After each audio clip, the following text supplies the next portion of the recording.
Welcome to the Belly of the Beast, your home for original horror content. Warning, some of our stories may be upsetting for some individuals. Listen at your own risk. Today's original story is called Closet Monster. It was written by the Beastmaster and will be narrated by me, Beastling. Happy birthday, my mom said with a huge smile on her face as she kissed me on the cheek. I can't believe you're already 8 years old, she continued. I leaned forward, blowing out all the candles on my cake. After we finish, I need you to go upstairs and finish unpacking, said Mom. We just moved into a new house in a new town out in the country. Compared to our old apartment in the city, this place was huge. I knew my mom didn't have much money, as she always complained about it. But in my young mind, I guess I just thought she got a raise or something. The house sat on 10 acres of land. It even had an old barn in the back. Mom said I could make it my very own fort. Most of the land was forest. It had many trails leading everywhere. I even found a trail that led to a creek.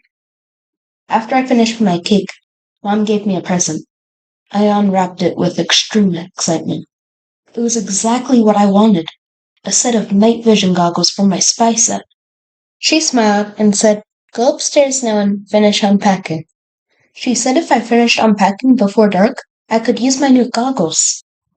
2 hours later, I was done unpacking my room, and the sun was going down. I closed the curtains and shut the lights so I could use my new goggles. They didn't really work like the real thing, but they were still really cool, and I could see in the dark. I grabbed one of my Nerf guns and started sneaking around my room, pretending I was in the army, on a mission. The bad guy was in the closet. I opened the door, and I could see what I thought was a set of very large, dirty, hairy feet in the back of my closet, sticking out from behind some of my clothes. I let out a huge scream and ran right out of the room, straight to my mom. "Mom! Mom! There's a monster in my closet! Mom!" I screamed this repeatedly as I ran through the halls toward her room. As I approached her room, I saw her coming out to greet me. "Calm down," she said. "I'll go check it out." My mom took me by the hand and led me back to my room. "So what did she see?" she asked. "I saw big, hairy feet," I responded. "The feet are in the back left corner. Over there," I pointed. "Oh my, I see them," my mom said with a scared look on her face. "They are very scary," she said as she pulled out my monster slippers from the closet. "No," I objected. "Those were by my bed. I know they were," I said, now second-guessing myself. "Come on, get into bed," my mom said. "I'll tuck you in." I climbed in bed and she tucked me into my blanket and kissed me on my head. "Can you just shut the closet door?" I asked my mom. She smiled and nodded as she closed the closet door. "Sleep tight," she said as she left the room. I was very tired from the move, so I fell asleep pretty quickly. I'm not sure how long I was sleeping for, but at some point in the night, I heard sounds coming from my closet, as if something was moving around in there. Then I could hear a deep, grumbling sound. At this point, I was sitting up in my bed, staring at the closet door. I could see the doorknob on the closet turning slowly, as if the monster was trying to be quiet. I quickly laid back down in the bed, closing my eyes, pretending to be asleep. The closet door creaked open slowly. I could hear the sound of heavy footsteps walking towards me. I was so scared I tried not to move. The footsteps stopped by my bed, as if the monster was watching me. However, a few moments later, I could hear the monster walk towards the door to leave the room. I could hear it head down the hallway, and then down the stairs. I don't know if it was fear or if it was just a bad dream, but the next thing I remember is waking up in the morning. But when I looked at the closet, the door was closed. Must have been a bad dream, I thought to myself. I went downstairs to see my mom cooking breakfast. Eggs and bacon with breakfast potatoes. My favorite. My mom looked at me with a stern look. "You know I don't like you snacking at night," she said. I just looked at her confused. "Don't give me that look. I didn't eat the Pop-Tarts and it's only me and you here." She stared at me with a sour look. "And the whole box, really?" That's not okay. But I didn't, I started to say when she cut me off. Just eat your breakfast and don't do it again. I knew saying any more was just going to make my mom angry, so I stopped trying to defend myself. I finished breakfast and went up to my room to gather stuff to bring to my new fort in the barn. I was looking forward to setting it up for myself. That's when I heard the phone ring. I could hear my mom on the phone with her boss. She was telling him she didn't have anyone to watch me and couldn't come in. Seemed as though her boss didn't care. My mom came into the room and told me she had to go into the diner because another waitress didn't show up for work. She made me promise to stay in the house and keep all doors and windows locked, and to not open the door for anyone. She kissed me on the forehead, and I could tell she was upset about leaving me. Don't worry, Mom, I'll be okay. She smiled and told me there's leftover chicken in the fridge that I can eat for dinner, and to make sure I went to bed by 9. I will, I told her to finally put her at ease. I could tell the idea of leaving me had tears forming in her eyes. She gave me a hug and told me she loves me. Then she was on her way to work. So I stayed in my room getting all my stuff together for my fort. Then I had everything together and decided to start bringing all my stuff downstairs, just to make it easier to bring to the fort tomorrow, I thought. As I went up into my room to get the last item, I heard something moving inside of my closet. Without a moment of hesitation, I ran as fast as I could, straight out of the house and into the barn. Inside the barn, I began to calm down. I started to look around. There was a ladder that led up to this huge loft. It was completely empty up there. I walked around imagining how I was going to set up my very own spy fort. It was at that moment that I stepped on a loose floorboard. I looked down at it, and I could see it would easily be able to be lifted up. This could be a great hiding spot, I thought. As I started to work the board out of the way, I wasn't expecting what I would see under the board. A revolver was hidden there. I knew I shouldn't touch it, so I didn't. But I also knew that if I told my mom, she would get rid of it. And I thought it would be a great addition to my spy fort. So I just covered it back up with the board and told myself it would be my little secret. At this point, I thought I should head back into the house. After all, I wasn't supposed to leave. I left the barn and started to walk back to the house, still scared of the noises in my closet. I looked up at my bedroom window, and my heart stopped as I saw the shadow of a very large figure in the window staring down at me. Once the figure saw that I noticed it, it moved very quickly in the direction of the door. It's coming for me, I thought. I turned and ran towards the forest as fast as I could. I ran down the trail towards the creek. I could swear I heard footsteps behind me. And when I turned to look, not realizing how close to the creek I was, I tripped and fell, hitting my head on a rock. Everything went black. I then woke up in the morning, tucked in my bed. My head hurt, but I could feel a bandage on it. I walked into the bathroom to check and it was wrapped up. My mom must have found me at the creek. I'm in so much trouble. I went downstairs to go see my mom. I found my mom in the living room, watching TV while eating a bowl of cereal. I walked in the room, bracing myself for the screaming. "Oh, sweetie, what happened to your head?" my mom said as she jumped up to check on me. But if she didn't help me, I thought, then that means it was the closet monster. I fell on the stairs, I told her, lying through my teeth. "It's all my fault," Mom replied. "You never should have been left alone." Mom hugged me tight. "Are you hungry?" she asked. "I can see you ate all the chicken." I didn't eat anything. However, I think I know who did. "Yes, please. Mom, can I eat in my room?" Mom smiled and nodded. "Go play. I'll bring it up to you," she said with a smile. I went up to my room and opened my closet door.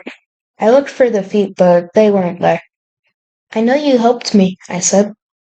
"Thank you." "I shouldn't have thought you were a bad monster," I continued. I grabbed a tennis ball from my closet. Then I sat against my door and started bouncing the ball off of the wall and catching it as it rebounded. After only a few bounces, I heard a noise come from my closet. Is that you? I said, getting no answer. I stayed sitting against the door, looking as hard as I could into the closet as the door was still open. Yet I saw nothing. Everything was silent now. I guess it wasn't him, I thought. Ready to go back downstairs, I bounced the ball back into the closet. I clearly heard every bounce until it went in. Then, nothing. It was silent. I squinted my eyes, looking into the closet. Then the ball bounced back to me. I could not see the monster, and neither of us spoke. But for the rest of the day, him and I just kept bouncing the ball back and forth to each other. It felt as though we were becoming friends with each bounce.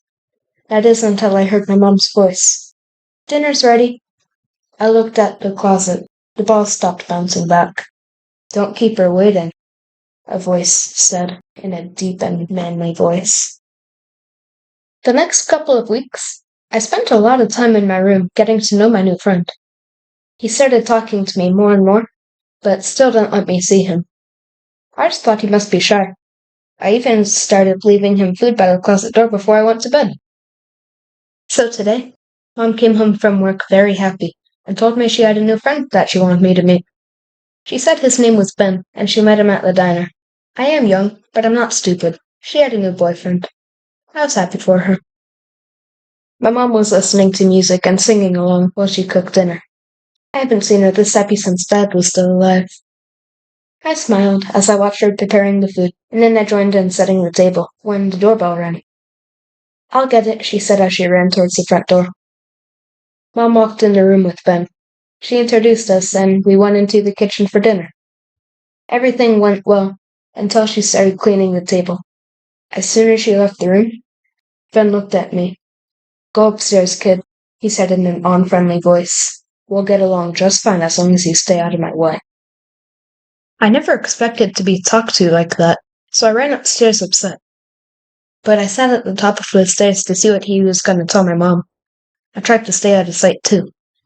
Where did he go? My mom asked when she came back in the room. Oh, he said he was going to go play in his room. My mom smiled at Ben. So, I think it went well, she said.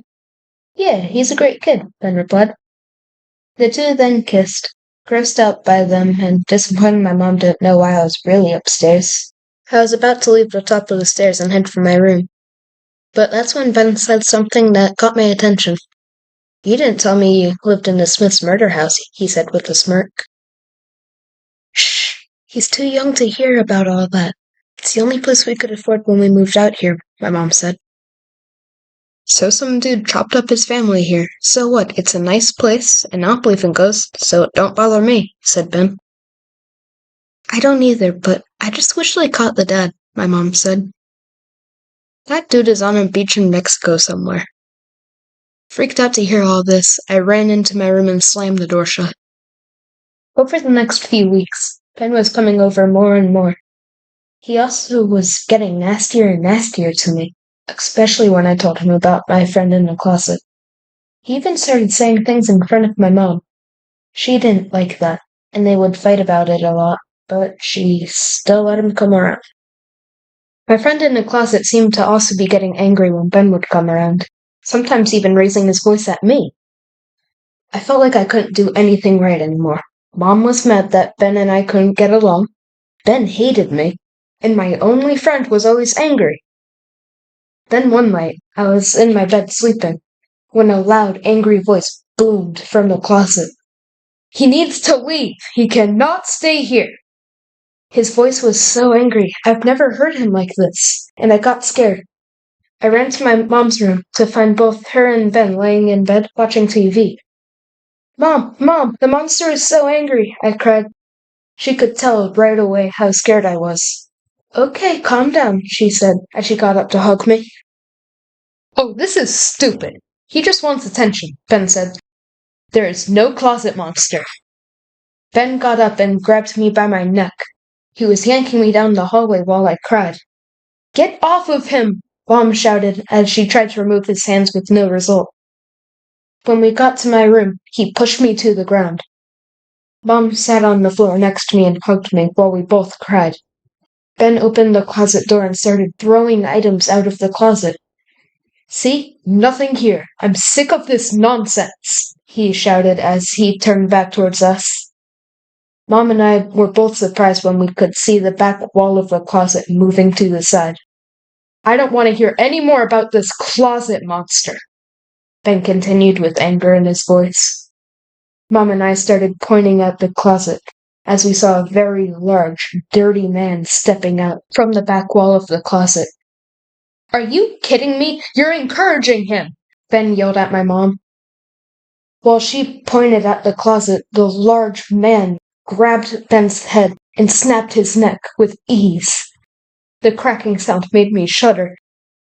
I looked at the large man, and he looked back at me and smiled, showing his rotten, dirt-filled teeth. I wasn't gonna let him hurt you, he said to me. Thank you, I said just so I didn't anger him. You're Mr. Smith. You murdered your family, Mom said. This made Mr. Smith fly into a rage. His face turned bright red as he shouted, They didn't love me! They didn't appreciate me! They wanted me to leave! He kept repeating this as he threw things around my room. When he finally started to calm down, he looked at my mom and smiled. But now I have a new family, and my son loves me, and you will too. You just need time, that's all. He picked Mom up and carried her downstairs and tied her to a chair in the kitchen. He put a few toys on the floor in the kitchen for me. You play here and watch her for me, he said while patting my head. Okay, I responded out of fear. Then he grabbed a screwdriver out of the junk drawer and charged out the front door of the house. I looked at my mom, and I could see tears running down her cheek. I got up and grabbed a knife from the kitchen drawer and started to try to cut her free.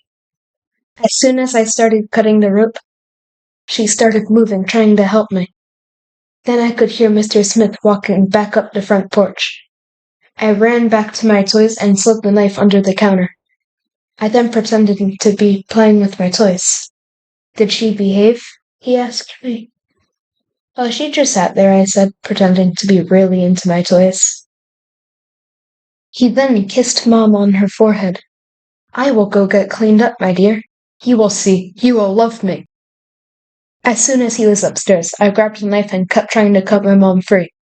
Once the rope cut, Mom took the knife from me and put her finger up to her lips, asking me not to make noise. Then she went into the living room and grabbed her cell phone and car keys. We then left the house through the front door, as quiet as we could. As we walked to the car, Mom called the police and told them everything. The cops told us to take the car and drive to the nearest police station. But as we got to the car, we could see that the hood was up. When we got around to the front of the car, we could see the screwdriver Mr. Smith had earlier on the floor with parts from the engine. She told the police what he did to the car, and they told us to find a safe place to hide. She then started looking around frantically. I grabbed my mom by the hand and we went to the barn. As we were heading inside, we could hear Mr. Smith scream, as he now knows we ran. We closed the barn door and climbed the ladder to my fort in the loft. Mom told the police to hurry and we hid. She hung up the phone and turned it off to stay as quiet as possible. Then the barn door slid open and we could hear Mr. Smith looking for us downstairs. That's when one of the boards under us made a creaking sound from our weight. You shouldn't have tried to leave me. No one leaves me, said Mr. Smith, as he started walking toward the ladder. That's when I remembered the revolver. I pulled up the floorboard and handed it to my mom. She took it and gave me a surprised and concerned look, then pointed it at the top of the ladder. She pulled back the hammer, and as soon as Mr. Smith reached the top of the ladder, she fired. Looking over the edge, we could see his body at the bottom of the ladder. Mom climbed down first, and as soon as I got close, she grabbed me and headed for the door. I closed my eyes tight and buried my head into her neck as she carried me out of the barn. Once outside, we could see police lights coming up the driveway. We quickly ran as fast as we could. We told them everything that happened, and they scattered all over the house and the barn. I remember seeing them remove a long black bag out of the house. Then I thought to myself. The police coming out of the barn, however, didn't carry anything. Then the officer said it. There's nobody in the barn. I hope you enjoyed today's story. Please like and subscribe as it will help us to continue to provide you with great content. Until next time, stay safe and avoid becoming one of the stories from the belly of the beast.